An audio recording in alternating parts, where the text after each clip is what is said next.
Parliament ఎన్నికల ప్రచారంలో భాగంగా శనివారం నిజామాబాద్ జిల్లా బోధన్ పట్టణంలో ఇంటింటికి బీజేపీ కార్యక్రమాన్ని బీజేపీ రాష్ట్ర కార్యవర్గ సభ్యులు మేడపాటి ప్రకాష్ రెడ్డి, జిల్లా సీనియర్ నాయకులు నరసింహారెడ్డి, పట్టణ అధ్యక్షుడు బాలరాజు ఆధ్వర్యంలో ప్రారంభించడం జరిగింది. ముందుగా బోధన్లోని శ్రీ ఏకచక్రేశ్వర శివాలయంలో పూజలు నిర్వహించి ప్రచారాన్ని ప్రారంభించారు. ఈ సందర్భంగా మేడపాటి ప్రకాష్ రెడ్డి మాట్లాడుతూ గత 10 సంవత్సరాల్లో మోడీ భారతదేశాన్ని ప్రపంచ దేశాల్లో గుర్తింపులో 3వ స్థానాన్ని ఆక్రమించేలా చేశారని, అన్ని రంగాల్లో భారతదేశాన్ని ముందంజలో ఉంచారని, ఈసారి 400 పైచిలకు స్థానాలు కైవసం చేసుకుంటుందని, అందులో భాగంగా బోధన్ నుంచి నిజామాబాద్ ఎంపీ అభ్యర్థి ధర్మపురి అరవింద్కు 1,00,000 ఓట్ల మెజార్టీనిచ్చి మోడీకి కానుక ఇవ్వాలని తెలిపారు. ఈ కార్యక్రమంలో బీజేపీ పార్టీ ప్రముఖులు ధర్మ, వాసు, సందీప్, అరవింద్, హనుమన్లుచారి, సింధి విజయ్, కృష్ణ, బొమ్మయ్య, దత్తు, గంగాధర్ నాయకులు తదితరులు పాల్గొన్నారు.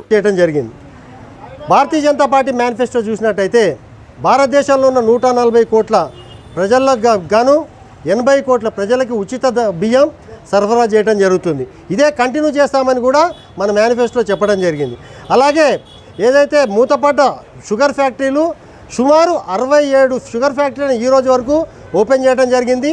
అలాగే రాబోయే రోజుల్లో నిజాం షుగర్ ఫ్యాక్టరీ కూడా ఓపెన్ చేస్తామని చెప్పడం జరిగింది.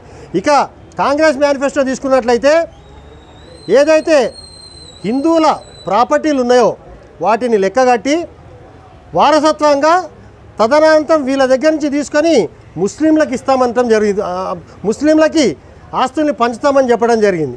అది హిందువులని తక్కువ చేసి హిందువులను చిన్న చేసి మైనార్టీల మెప్పు పొందడానికి, ముస్లింల మెప్పు పొందడానికి ఈ మేనిఫెస్టోలో పెట్టడం జరిగింది.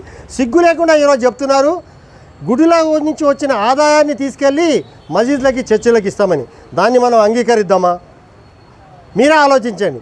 దయచేసి ఆలోచించి ఒకవేళ ఈరోజు తప్పిదారిన పడి భారతీయ జనతా పార్టీకి మనం ఓటు వేయనట్లయితే రేపు రాబోయే రోజుల్లో భవిష్యత్తులో మన పిల్లల భవిష్యత్తు జీరో అయిపోతుంది. ఒక్కసారి ఓటు వేసే ముందు ఓటు రూమ్లోకి వెళ్ళిన తర్వాత ఒక్కసారి దివ్యమైన రామ మందిరాన్ని జ్ఞాపకం పెట్టుకోండి, నరేంద్ర మోడీ గారిని జ్ఞాపకం పెట్టుకొని తప్పకుండా భారతీయ జనతా పార్టీకి ఓటేసి అత్యధిక మెజార్టీతోటి రేపు మొన్న అసెంబ్లీలో ఏదైతే ఓట్లు వచ్చాయో ఆ ఓట్లకి 3 వచ్చేటట్టు 1,00,000 ఓట్లకి తగ్గకుండా బోధన్ నియోజకవర్గం నుండి భారతీయ జనతా పార్టీకి మోడీ గారికి గిఫ్ట్గా ఇస్తామని చెప్పేసి అందరం తెలియజేసుకుంటూ భారత్ మాతాకి మరిన్ని అప్డేట్స్ కోసం మా ఛానల్ని సబ్స్క్రైబ్ చేయండి.